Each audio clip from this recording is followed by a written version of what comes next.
بسم اللہ الرحمن الرحیم۔ السلام علیکم ورحمۃ اللہ وبرکاتہ۔ محترم ناظرین، ملک شام کے متعلق مسلمانوں کے لیے جاننا ضروری ہے، خاص کر ملک شام کے متعلق جو پیش گوئیں رسول اللہ صلی اللہ علیہ وآلہ وسلم نے بیان فرمائی ہیں، تاکہ ان کے ساتھ کم از کم ہمارا قلبی تعلق ضرور ہو۔ اس وقت جو شام کے حالات ہیں، جو فلسطین پر مسلمانوں کے ساتھ ظلم کیے جا رہے ہیں، وہ ہم اچھی طرح جانتے ہیں، اور اس وقت بہت ساری چیزیں سوشل میڈیا پر آ رہی ہیں۔ دجال آنے والا ہے، امام مہدی آنے والے ہیں، قرب قیامت آنے سے پہلے جو دنیا کے حالات ہیں، شام کے بارے میں بہت ساری حدیثیں کتب و حدیث میں موجود ہیں۔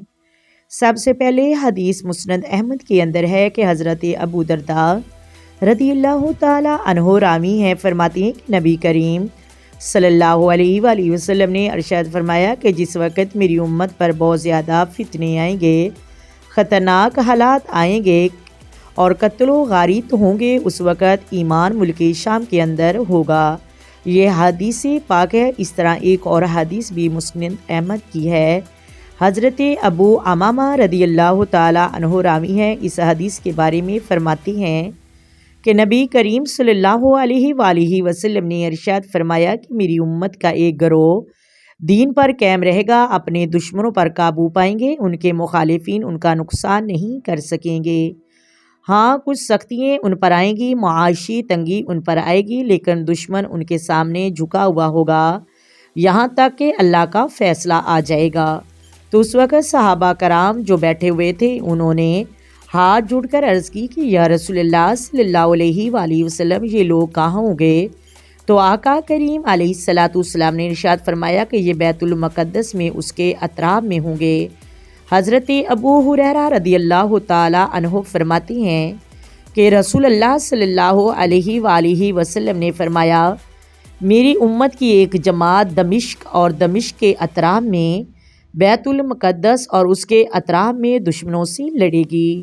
نبی کریم صلی اللہ علیہ وآلہ وسلم نے فرمایا، کسی کا ان کی مدد نہ کرنا ان کا کوئی نقصان نہیں ہوگا، ان کی مدد نہ کرنا ان کا خود نقصان ہے، بلکہ وہ غالب آ جائیں گے یہاں تک کہ قیامت آ جائے گی۔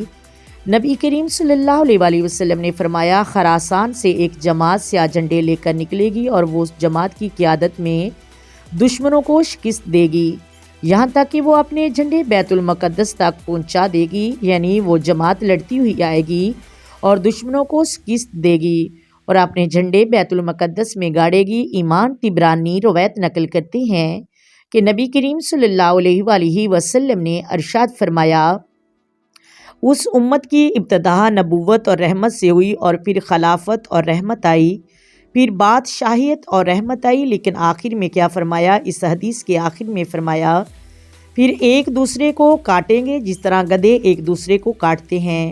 فرمایا، جب یہ صورتحال پیش آئے گی تو جہاد کو لازم پکڑنا، وہ تمہارا بہترین جہاد دشمن کے سامنے جم جانا ہے۔ رسول اللہ صلی اللہ علیہ وآلہ وسلم نے جگہ کا نام بھی بتا دیا، یہاں تم نے جہاد کرنا ہے۔ وہ جگہ غزوہ کے قریب عسقلان ہے۔ یہ آقا کریم نے پیش گوئیں فرمائی ہیں۔ شام کے ساتھ ہمارا قلبی تعلق ضرور ہونا چاہیے۔ آقا کریم نے ملک شام کی بہت زیادہ فضیلتیں بیان فرمائی ہیں۔ اللہ تعالی ہم سب کو سمجھنے کی توفیق عطا فرمائے، آمین۔ امید کرتی ہوں آپ کو ویڈیو سمجھ آ گئی ہوگی۔